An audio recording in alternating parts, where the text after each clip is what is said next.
Loving can hurt sometimes, but it's the only thing that I know.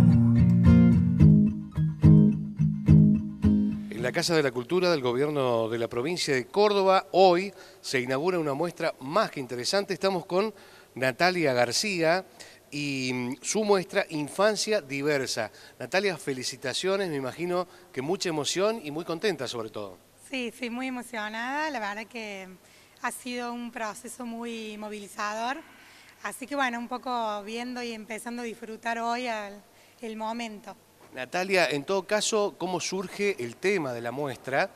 Esta, recordemos que es una de las muestras que se presentan para el año en la Casa de la Cultura, ya es un mérito estar. Y bueno, fui seleccionada y bueno, el tema es Infancia Diversa porque siempre tuve mucho interés en el tema de la infancia como, digamos, como creador de seres adultos de después, entonces bueno, es como que es un poco la evolución que ha tenido el niño a través del tiempo y cómo esa evolución un poco culturalmente, psicológicamente, va influyendo en el niño. Y a veces no termina siendo un sujeto sino un objeto. Entonces, bueno, un poco es el tema de ver cuáles son los derechos vulnerados y un poco el derecho del niño, que hoy en pleno siglo XXI sigue siendo un tema de problemática, digamos. A ti, ¿y qué técnica es la tuya? ¿Con qué técnica abordás este tema? Yo uso técnica mixta, muchas fotografías intervenidas, algunas, pero después, bueno, es mixto, enduido, óleo, y tiene mucha textura, o sea, también es algo de informalismo el tema de la técnica. ¿Cómo es el proceso creativo, si podemos husmear un poco en tu vida artística, ¿no? A partir de una idea fuerza, ¿empezás a buscarlo en el cuadro o es al revés o vas inspirándote en el momento? ¿Cómo surge tu tema y tu trabajo?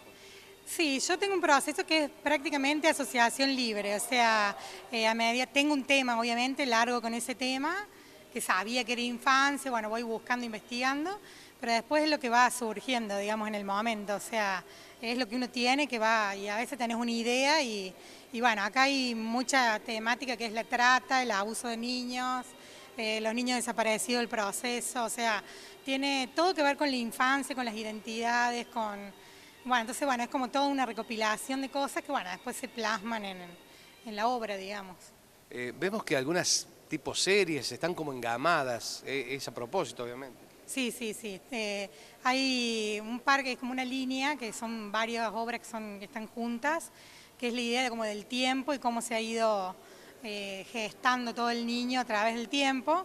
Y bueno, y eso es como que lo intenté hacer como una línea, que se vea realmente una línea en la pared, digamos, entonces como que bueno, por eso están todas unidas las obras en sí, y bueno, después hay varios trípticos y dípticos, porque bueno, son como obras de gran formato, y bueno, la idea es, en sí tiene muchos detalles, textos, tiene muchas cosas ocultas también las obras, que bueno, por ahí si lo vas viendo en detalle las empezás a descubrir, esa es un poco la idea.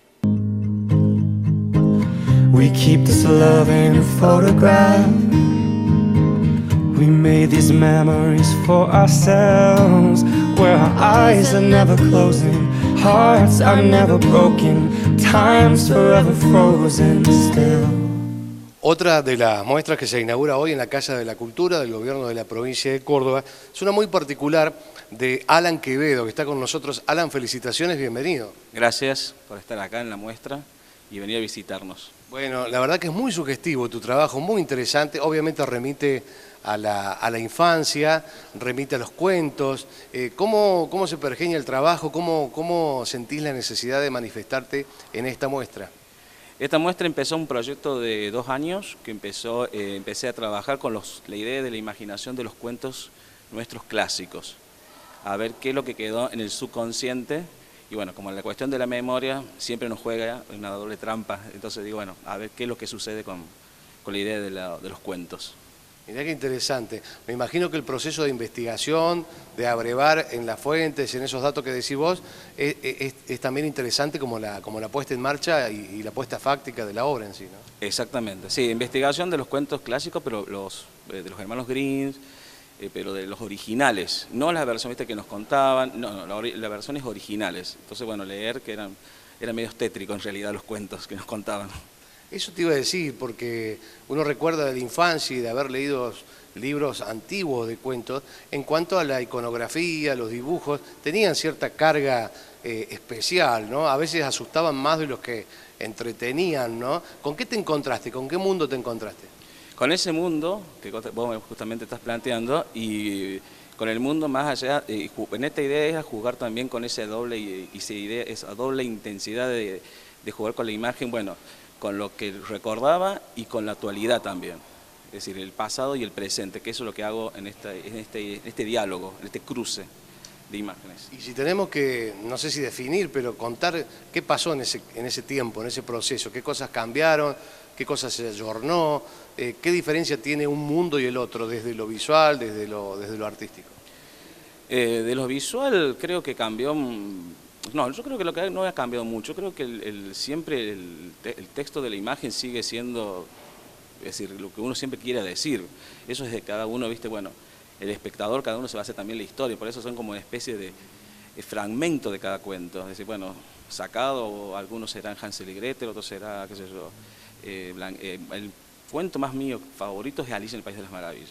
Es el cuento mío de cabecera. Es un universo, ¿no? Y que ha atravesado todas las generaciones y que tiene muchos mensajes, ¿no? ¿Qué recordás y por qué es tu cuento de cabecera? Primero el cuento de cabecera porque es el cuento que yo me acuerdo que mi tía me leyó. Es el primer cuento, es la imagen, bueno, mi tía se llama Alicia, entonces, bueno, todo tiene relación a eso. Entonces, además el cuento tiene esa idea de como algo surrealista, que te metes en un momento, ves, estás en tal lado y en otro momento se apareció en tal parte. Y eso es lo que me interesaba para esta muestra. La idea de, bueno, son como fragmentos sacados, entonces no hay un guión en las imágenes, sino que cada imagen pertenece a cada uno un cuento y el espectador también continuará ese cuento, ¿o no? Alan, ¿qué técnica es la tuya? ¿Qué técnica usaste? Cuando me dicen de técnica, bueno, yo uso técnicas varias, porque puedo empezar con un dibujo en carbonilla, que acá hay algunos, y terminar, después yo trabajo con óleo, que el óleo lo hago muy rebajado, la especie de acuarela, y después termino dándole una base con betún de Judea, que por eso tiene como aviejado, antiguos. Te digo que al golpe de vista, ahora vamos a recorrer específicamente la muestra, el clima, lo lográs transmitir, ya eso, más allá del detalle, logra automáticamente remitir a esa época. Me parece que lo has logrado ya desde el arranque. Ah, bueno, gracias. Eso es lo que intentaba hacer. La idea es de darle una cuestión, un abejamiento, la idea de decir, bueno, como que alguien encontró, viste, una página de un libro viejo y lo pegó, pero en realidad, bueno, tiene cosas muy contemporáneas. I'll remember how you kissed me under the lamppost back on 6th Street, hearing you whisper through the phone, wait for me to come home. Paulo, bienvenido a Culturalia, a nuestro programa. Gracias por dejarnos entrar en el instante, me parece que más sublime, más interesante y emocionante para un artista, que es cuando la gente entra en contacto con su obra, ¿no? ¿Cómo te sentís? ¿Cómo estás? Muchas gracias, estoy contento de estar acá. La idea de la muestra es que yo cuando hago música hago ciertos procesos que tienen que ver con grabar fragmentos y tocar arriba y hacer una serie de repeticiones que van sumando a un todo. Y la parte visual de la muestra empezó como buscar una forma de aunar eso y de tratar de llevar el mismo proceso a lo visual. Y en cuanto a tu historia artística o musical, no sé cómo denominarlo, ¿cómo arranca en Río Cuarto? ¿Cuál ha sido tu experiencia, tus antecedentes? Sí, yo soy de acá, empecé a hacer música a los 14 años más o menos y bastante más tarde empecé a trabajar más con visuales y bueno, esto es como un poco la suma de todo eso. En cierta forma la música que hago yo es bastante minimalista y muchas veces requiere de soportes visuales que acompañen. Y bueno, a medida que empecé a encargarme yo más de hacer esos soportes, como que se fue extendiendo, digamos, hasta llegar a empezar a hacer fotografía, video, y así se fue desarrollando. ¿Qué crees que verías vos, qué sentirías vos viéndote y escuchándote en el día de hoy? Qué pregunta complicada. No sé, esperaría sentirme satisfecho. Con eso es bastante.